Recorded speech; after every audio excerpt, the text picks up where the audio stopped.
Kinahanglan pa bang maghumili ko? O apagid mo kasabot? Ang unang pagbasa naghisgot sa pinili sa Dios nga giandam ng daan para magdasig sa mga tao, labi na gyud sa mga nawadas paglaom. Giunsa man niya pagdasig, matod pas atong ikaduhang pagbasa, nahimo siyang masinugtanon. Bisan siya Dios, wa siya makigtupong sa Dios dinhis kalibutan, wa siya magpaka-Dios. Nahimo siyang masinugtanon nga alagad o masinugtanon hangtod ngadto sa cross. Mao ni si Jesus. Diri sa atong pasyon sa Ebanghelyo, niingon siya nga ayaw mo pag patawag nga Pangulo. Alagad mo sa tanan. Kinsa kuno tong Pangulo, kinahanglang masulugoon sa tanan.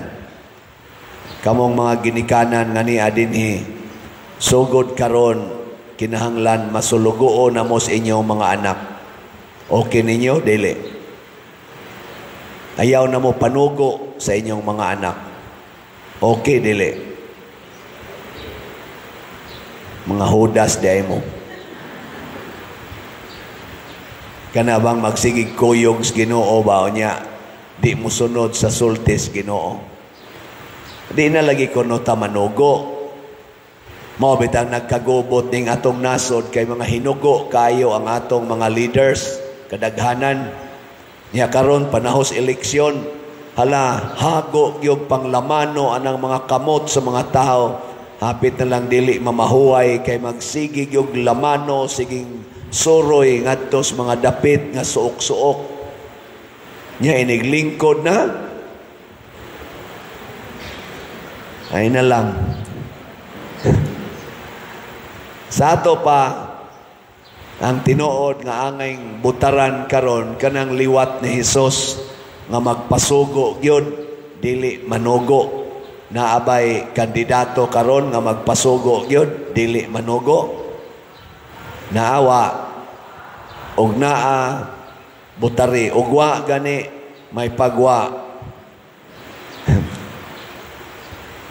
Naabay mga kandidato karon masama ni Hesus, andam mo antos og magpakamatay para sa atong nasod.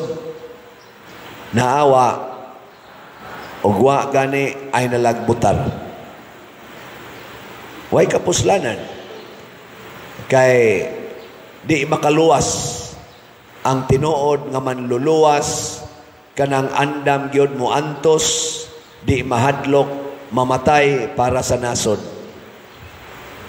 Ako gyapon ning mensyonon sa Team Duterte o Team Marcos, kinsa may duol-duol nila aning maong kinaiya nga anda magpakamatay sa atong nasod. Ay lagi mong tubag basta mangutan ako. Kuan lang ba kanang hilom lang para maning ako testing raman para lang mo guide ninyo ba. Pero kay ni tubag man mo bahala na mo sa inyong tubag. Wa koy labot ana. Ato nang butaran kanang andam nga muantos og magpakamatay sa atong nasod. Pero kanang kusog kayong mupaantos og muamong-among sa atong nasod, di na ta mobutar ana nila bisan unsa pa na sila kainila, bisan unsa pa na sila ka dato o ka-influential. Ngano man dili na sila manluluwas. Sama na sila nila ni Pilato, nila ni Herodes, sama ato mga high priest, mga pangulong pari nga maoy nagpatay ni Hesus og labaw tanan. Sama na sila ni Judas Iscariote nga ni kuyog ni Hesus, ni kaon pagyud kuyog niya makbudhi radiay. Kinsa dinhing mga asawaha nga musaad gikan karon nga moantos na gyud mo og magpakamatay para sa inyong bana, taas ang kamot. Wa gi usa. Anay mga tulo kabok. ni apas og isa. Pagka mga yawan o dahil ninyo, mga asawaha mo, sige mong dadaan ng lukay niya, naam dahil mo'y demonyos inyong kwan. Mo nang niingon si Jesus, Simon, Simon, nagampo ko nimo kay si Satanas gitugutan nga mo tintal nimo. Nangatintal dahil mo ron.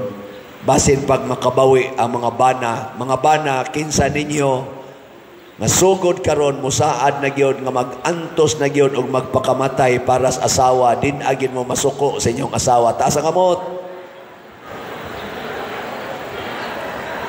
Mayo kay naay pipila. Hasta ning mga nagsulob og mga Bartolome, mga